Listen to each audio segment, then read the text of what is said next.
We're also taking time to recognize other individuals who have been key contributors to the New Orleans community. First person we would like to honor is this year's recipient of the Distinguished American Award. And to introduce this year's Distinguished American Award winner, I'd like to welcome my friend, and from the Sugar Bowl as well, Mr. Mark Rowland. Mark?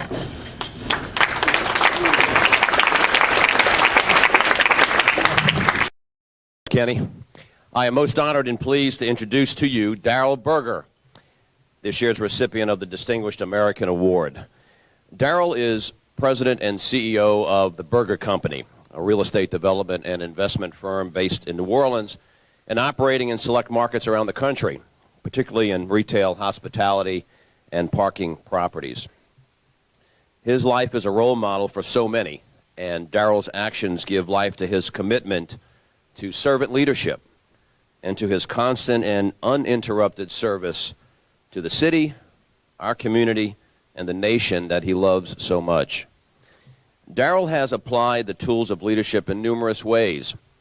Among many volunteer roles, he presently serves as chairman of the board of the New Orleans Tourism Marketing Corporation and also chairman of the board of the new $1.3 billion University Medical Center. He has also given much back to his alma maters, currently serving as chairman of the board of trustees for Tulane University and is past chairman of the board for Newman High School. He also served for 25 years on the board of trustees of Vanderbilt University, where he is now emeritus member of that board. At each university, he served on the athletics committee and is especially excited for the most recent developments on the Tulane campus, including the new football stadium, the new athletic director, and the new coaches for football and basketball. His community service also includes being founder and first chairman of the French Quarter Festival, founder and first chairman of the French Quarter Management District, founder and first chairman of the Vieux-Carré Commission Foundation. And Darrell also sits, when he has time, on the executive committee of the New Orleans Convention and Visitors Bureau. Now to football. A linebacker and co-captain some 50 years ago for the Greenies of Newman, Darrell developed his affinity for the gridiron at an early age, discovering the pure joy of football and what it could mean in the life of young men as it helps mold and shape them into participating citizens, into teammates, and contributing members of our global community, especially high school football. As he had his own family, he treasured the afternoons and evenings cheering on his three sons who also played football for Newman, as well as his daughter who was a cheerleader. And this was during the heyday of the Manning era.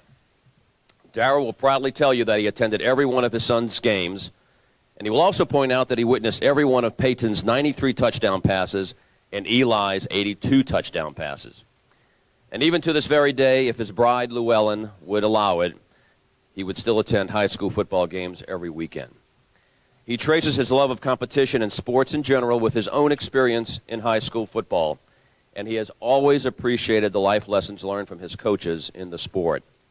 Along with his wife, Llewellyn, Darrell is the father of 3 sons, 1 daughter, and 7 grandchildren, with 1 more shortly on the way. Now, 5 of those grandchildren are boys, which means there is a football squad just right around the corner. Ladies and gentlemen, please welcome the 2016 Distinguished American Award, Darrell Berger.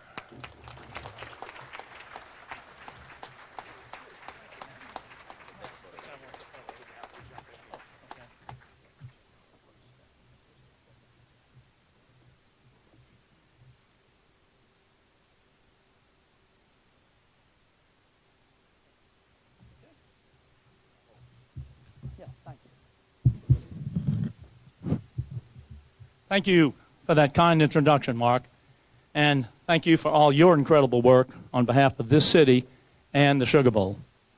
This is a special day, and I would like to just briefly touch on 3 words that were included in the description of this award: Sugar Bowl, community, and football. First, Sugar Bowl. The fact that this recognition comes from the Sugar Bowl is particularly humbling. For Llewellyn and me, and my sister, Donna Kay, there exists a long and deep connection and affection for the Sugar Bowl. My father, Alex, was one of the original bondholders back in the 1930s when Tulane Stadium was expanded and this event was launched.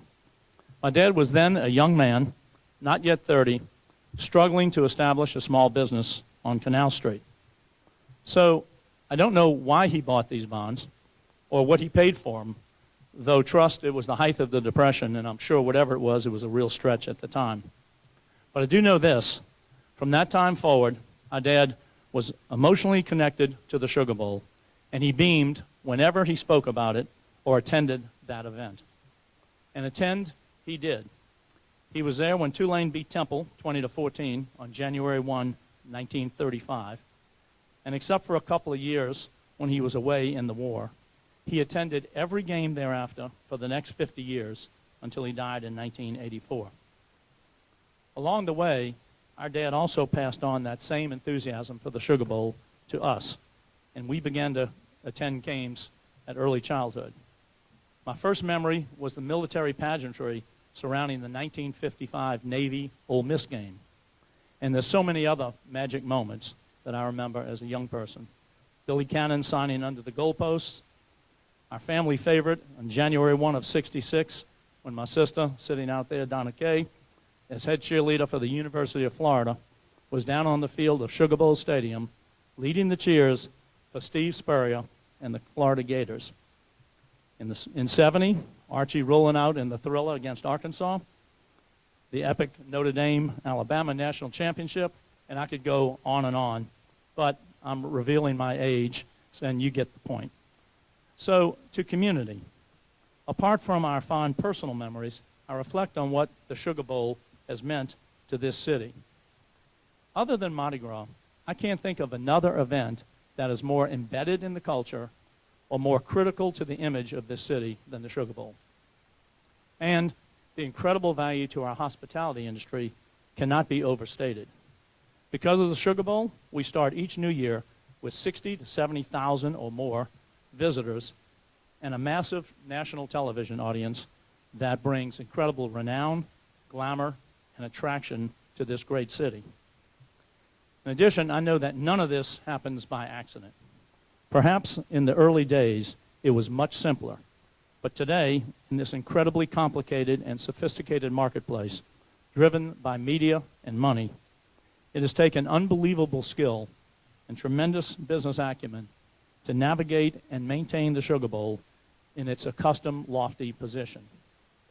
This is all due to the unyielding dedication of the Sugar Bowl members, so many in this room that I know and applaud, as well as the remarkably competent professional leadership led by Paul Houlihan, whom I've known and admired even before he became a New Orleanian. So finally, football. I'm here in a room with a number of people who played this sport in college, such as longtime friends Miles Clement, Chuck LePere, and Coach Nelson Stewart, all of whom had great careers at Newman and went on to play at Tulane. And of course, Archie Manning, who became a legend at every level of the game. As Mark pointed out, my personal experience was limited to high school, a relatively brief but a most joyful and highly fulfilling time where I had the opportunity to learn and benefit from the important life lessons that are derived from participation in this great sport. In that respect, my personal experience and my lessons learned are just like those of over 100 million young men who have participated in this life-shaping endeavor in the more than half century since I was a schoolboy. These invaluable lessons, as the film indicated, learned from football, including the following: the lesson of hard work and individual sacrifice, the value of teamwork, blending all the individual efforts together to achieve the team objective, the value of mentors, coaches, and teachers who help shape your life and values, and recognizing that there is no greater or more honorable profession than that of a coach or a teacher. The value of learning to win with sportsmanship and class and humility. And yes, the value of understanding that when you lose, you keep your head up, shake it off, and just go back and work harder. Now, a lot of people don't want to talk about the lessons from losing. It's just not macho. But make no mistake, among the most valuable lessons learned from football and from all competition is the ability to process and deal with disappointment. Because guess what?